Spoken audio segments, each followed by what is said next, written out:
बिस्मिल्लाहिर्रहमानिर्रहीम। Class 9th, subject science, chemistry portion को in its lecture number 2। Lecture number 1 में हमने पढ़ा था बेटा, फर्स्ट लेक्चर में हमने पढ़ा था थॉमसन्स मॉडल ऑफ एटम के बारे में। आप लोगों को नोट्स प्रोवाइड किया था। नाउ आज हमें करना है लिमिटेशन। उसमें थोड़ा सा रह गया था पिछले वाले लेक्चर में। limitations of Thomson's model of an atom. Limitation, इसमें पहला लिमिटेशन आ जाता है बेटा कि थॉमसन का लिमिटेशन क्या था ज़रबना। उसमें हमने इसको क्या कहते हैं, हम लिमिटेशन मतलब वो कोई ड्रॉबैक, इसका ड्रॉबैक या इसको हम कहेंगे ड्रॉबैक या लिमिटेशंस या डिसएडवांटेज ऑफ थॉमसन या डीमेरिट्स भी कहते हैं Thompson model of an atom. पहला हम क्या कहेंगे, हम इसका ये फेल हो गया था बेटा। It failed to explain the stability of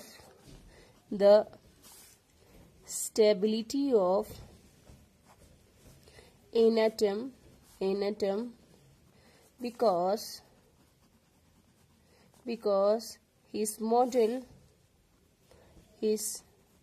of atom failed to explain how a positive charge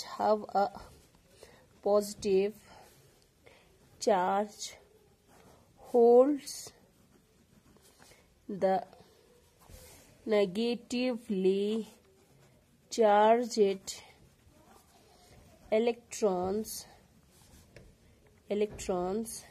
in an atom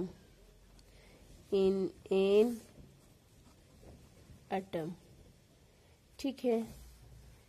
it means ये क्या हो गया था कि स्टेबिलिटी ऑफ एटम के बारे में वो नहीं बोल पाया कि किस तरीके से पॉजिटिव एंड नेगेटिव चार्ज जो है, उसने क्या बोला था कि हाँ, पॉजिटिव एंड नेगेटिव चार्ज जो है किस तरीके से पॉजिटिव नेगेटिव को होल्ड करके रखा है, मतलब स्टेबिलिटी ऑफ एटम के, in short stability of atom को के बारे में वो नहीं बता पाया था। ठीक।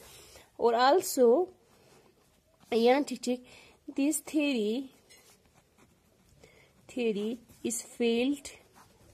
मैंने आप लोगों को ये सारा समझाया था अब लाइव क्लासेस में। मैं आपको यहाँ पे सिर्फ नोट्स प्रोवाइड कर रही हूँ।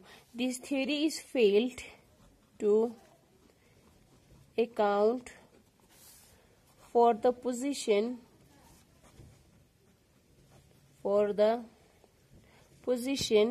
POS है, position of the nucleus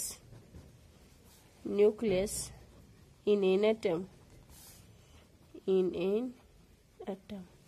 मतलब न्यूक्लियस के बारे में उसको कुछ कंसेप्ट नहीं था कि एटम में न्यूक्लियस शामिल जरखानी बारे हमने बिल्कुल भी जिक्र नहीं किया। ठीक है। तो और हम इसमें ये भी बता सकते हैं Thomson's model failed to explain the scattering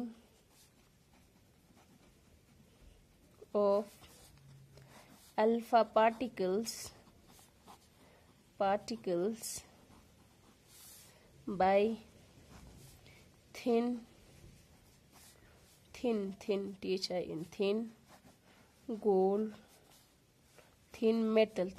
metal foils।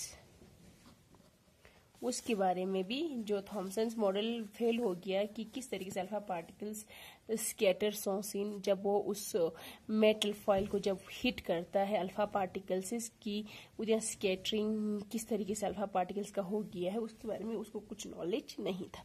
ये हो गए बेटा कुछ limitations of Thomson's model of an atom. इसके बाद हमें आया था Rutherford's model of an atom, Rutherford, ठीक है। इसमें हम यहाँ पे लिखेंगे बेटा, नेक्स्ट हमारा है रदरफोर्ड्स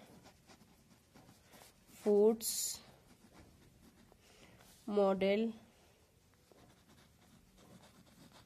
ऑफ एटम जो फेल सोचर के अपना। अब उसके बाद रदरफोर्ड ने काम किया था कि किस तरीके से उसने भी अपना मॉडल दिया था एटम के ऊपर। उसने क्या किया, एक एक्सपेरिमेंट किया था बेटा, किसने, रदरफोर्ड ने। एक्सपेरिमेंट में हम थोड़ा सा डिस्कस करेंगे, आप लोगों को वहां पे पढ़ाया भी था। एक्सपेरिमेंट सेटअप क्या क्या उसने लिया था अपने experiment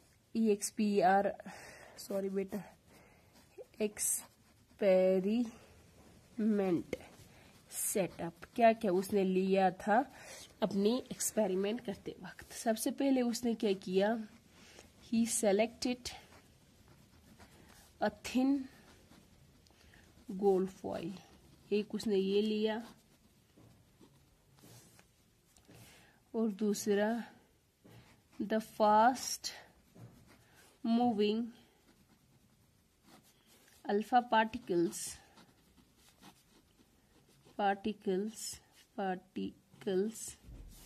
are allowed to strike a very thin gold foil in vacuum, ठीक है।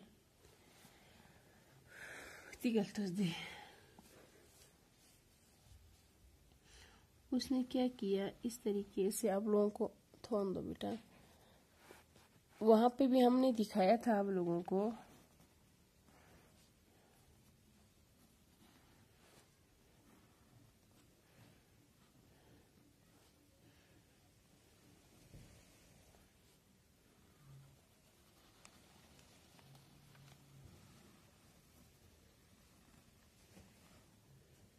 ठीक है, यहाँ पे हमने एक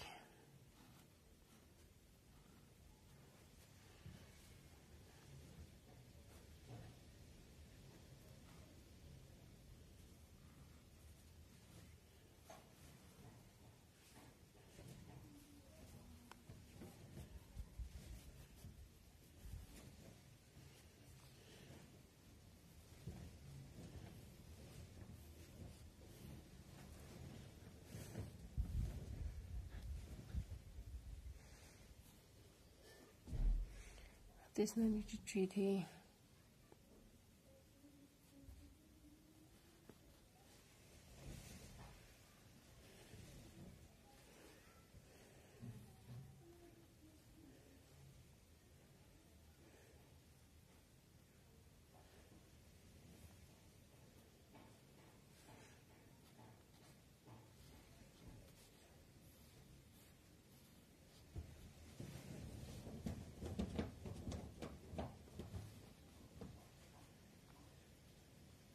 देखो हम यहाँ पे क्या करते हैं, इस तरीके से ये हो गया हमारे पास स्क्रीन जिंक सल्फाइड से जिसको कोटिंग किया गया, ये वाला स्क्रीन को स्क्रीन जिंक सल्फाइड कोटिंग किया। ये हमारे पास थिन गोल्ड फॉइल,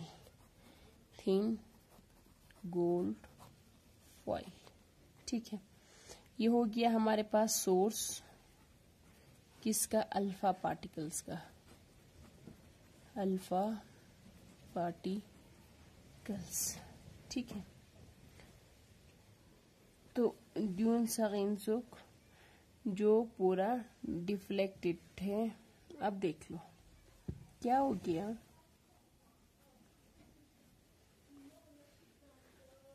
देख लीजिएगा। उसने क्या किया, सबसे पहले तो अपना एक्सपेरिमेंट करने के लिए एक थिन गोल्ड फॉइल का चुना। क्यों गोल्ड फॉइल ही क्यों लिया, क्योंकि हमें सबों को पता है कि मेटल्स का प्रॉपर्टी होता है कि जितने भी मेटल्स होता है they can be drawn into a very very thin sheets. जैसे हम उसको बहुत पतली शीट्स उसका बना सकते हैं, लेकिन उनमें से गोल्ड सिल्वर को माना जाता है उनको हम बहुत उसकी पतली शीट्स बना सकते हैं। दैट इज वाई उसने क्या चूज किया, ही चूज गोल्ड। गोल्ड का उसने एक शीट लिया क्योंकि उसको एक ऐसी शीट चाहिए थी जो बहुत ज्यादा पतला हो, बहुत ज्यादा। ठीक, यहाँ ठीक का सोर्स अल्फा पार्टिकल्स ही, अल्फा पार्टिकल्स जिसका मास होता है इसके चार्ज होंगे +2 चार्ज पू, और इसका मास होंगे 4 mu छुता अल्फा पार्टिकल्स का। ठीक, अब इसने क्या किया, यहाँ से फॉर एग्जांपल बहुत सारे रेस को छोड़े, इस गोल्ड फॉइल को स्ट्राइक किया, इसमें से मोस्ट ऑफ द रेस, उसमें से most maximum of the race वो सीधा इसको हिट करके यहाँ से पास हो गए without any deflection, without any deviation. ठीक है, कुछ पार्टिकल्स, फ्यू पार्टिकल्स जो है वो क्या हो रहा था, विथ सम एंगल्स ये डिविएट हो रहा था, डिफ्लेक्ट हो रहा था, और लगभग 12,000 में से, अगर 12,000 में से एक ऐसे रेस जो अल्फा पार्टिकल्स वो यहाँ से क्या हो रहा था, बाउंस बैक हो रहा था, पीछे की तरफ ये बाउंस हो रहा था, जहां जा रहा था इसको हिट करने के बाद ये बाउंस हो रहा था। ये उन्होंने अपने एक्सपेरिमेंट के दौरान ये ऑब्जर्व किया। ठीक है, तो मैं ऑब्जर्वेशन को थोड़ा यहाँ पे लिख लेती हूँ इस तरीके से। ऑब्जर्वेशन क्या क्या उन्होंने ऑब्जर्वेशन क्या क्या देखा, most of the alpha particles, alpha इस तरीके से भी लिख सकते हैं, alpha particles pass straight through the gold foil, through the gold foil without any deflection from their original path। Deflect माना अच्छा, वो सीधे पास हो रहा था alpha particles, most of the alpha particles. ठीक है, और second observation, a few alpha particles are deflected through small angle,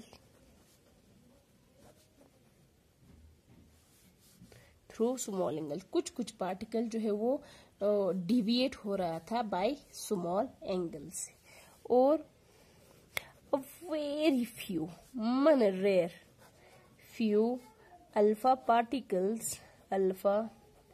particles completely